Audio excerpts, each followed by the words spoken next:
So I was looking around for a video to cover, and then I decided, you know what, fuck it, we're going whaling. And I decided to go skiing.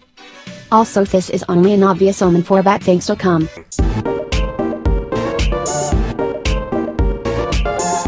I only hope that you're not just saying this. Like, I really want to believe that a lot of the insensitive shit you're going to say is just a joke.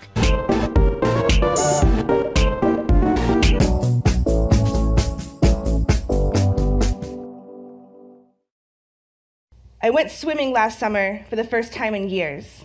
I was so proud of how happy I felt in my new swimsuit that I took a selfie and posted it on Tumblr, like thousands of other people do every day. Oh lord, I know where this is going. The next morning, I had an anonymous message waiting for me.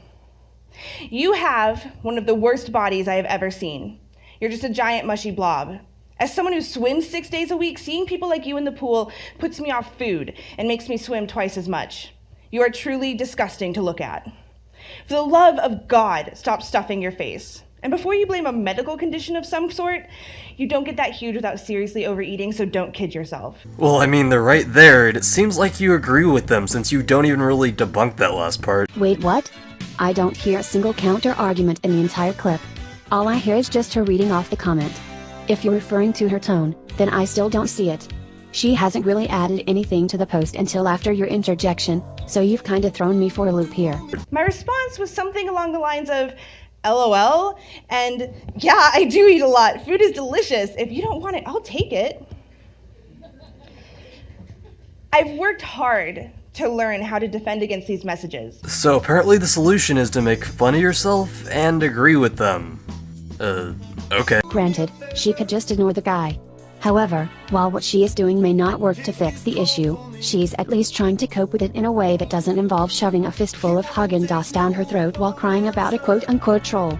It's at least looking at the positive side of things, rather than just letting it get to her for the rest of her day. The hate will keep coming, and I have to be ready to deflect and fight back, not just because I risk being overtaken by the hater hordes, but because I'm supposed to be an inspiration. What? Maybe not to the masses, but to a few.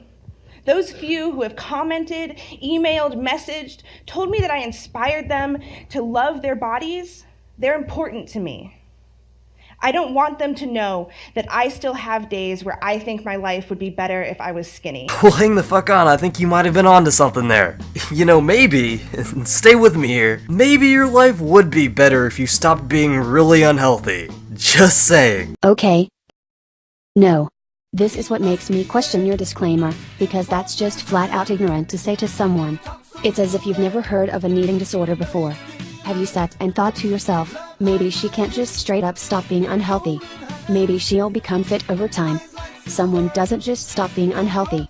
If that were the case, then diseases and disorders wouldn't exist in the first place. It's all a matter of control. Some people can control their health more so than others. Sarah isn't able to control it very well. What I basically got from your statement was, shut up and be fit, you cow. I don't normally go into modes like this anymore where I defend some sort of cause, but I do want to be fair and not have a bias in a discussion. So you popping out with your asshole of a statement, against a kind of people who aren't able to control themselves as well as other people, really bothered me. I don't want them to know about those nights where I still cry because I feel disgusting.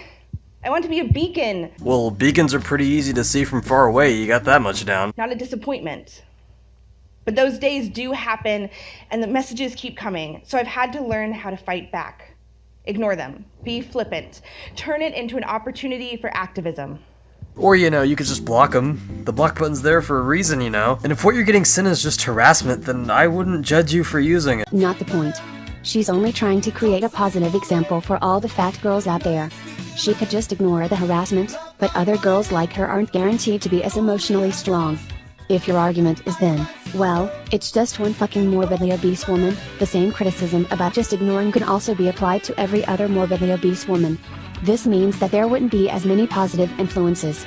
If little obese girls have less and less influences, this can lead to more and more depression because of their weight.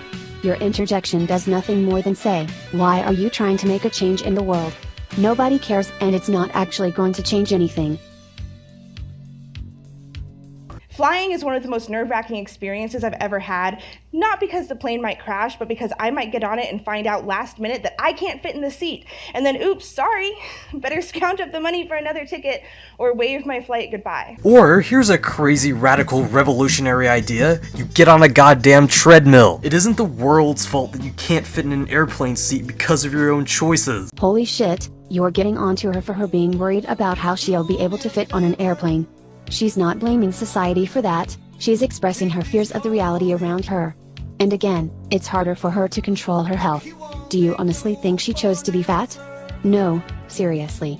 Tell me who actually wants and chooses to be unhealthy and unappealing? I'm going to college, working to get this education that my generation was promised would make our lives better, but you try concentrating on literary theory when the arms of your chair are digging into your thighs hard enough to bruise. Oh, okay, so you're so committed to education, but you can't even be bothered to lose a little bit of weight. That's great. Well, it is easier to learn and process information than it is to exercise. More people are able to get at least a high school education than they are to be physically fit. Body positive spaces do exist. You can find plenty of people willing to crow that they support self-love for everyone. Problem is, a lot of them don't practice what they preach. There's a limit to their definition for everyone. They only want certain kinds of fat people to love themselves. If you're too big, well, they're not sure body positivity is for you. Well, yeah, because here's the thing. There are body types. There are people that are just naturally bigger, but morbidly obese isn't a fucking body type. Body positivity is more for keeping your composure and positivity even while you're stuck in this shitty situation. Whenever I get a crush on a guy, because we do have hearts beneath all this fat, it doesn't matter how well we get along, it doesn't matter if I think he's flirting with me. I'm crippled by the voice in my head saying he's probably not into fat chicks. Of course, a lot of guys are into fat chicks. Whoops, looks like someone just debunked their own point. Might want to get that foot checked out, that's a pretty nasty bullet wound. You mean she debunks the semi-irrational fear in her head that she acknowledges is semi-irrational? Wouldn't have fucking guessed. My basic thoughts about this video is that half of what he says is a decent argument, but it's expressed in such an insensitive and condescending manner, that a lot of it just comes off as very unfair towards the target. Ski, just know that I think your other videos are actually really good. Except for your commentary commentary, but hey, that was one of the videos that wasn't mirrored. This however has definitely got to be your worst commentary. Not saying much though, considering this is only a quickie.